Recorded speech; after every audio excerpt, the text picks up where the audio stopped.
America ने Iran पर फिर से पाबंदियां लगा दी। अमेरिका ने ईरान से ताल्लुक रखने वाली मजीद 35 कंपनियों पर पाबंदी का ऐलान कर दिया।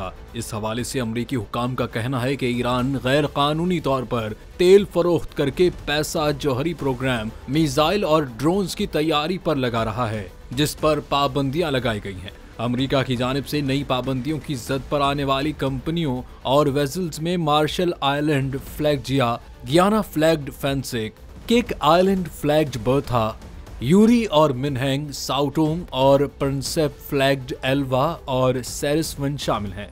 इनके अलावा और भी बहुत सी कंपनियों पर पाबंदी आयद की गई है।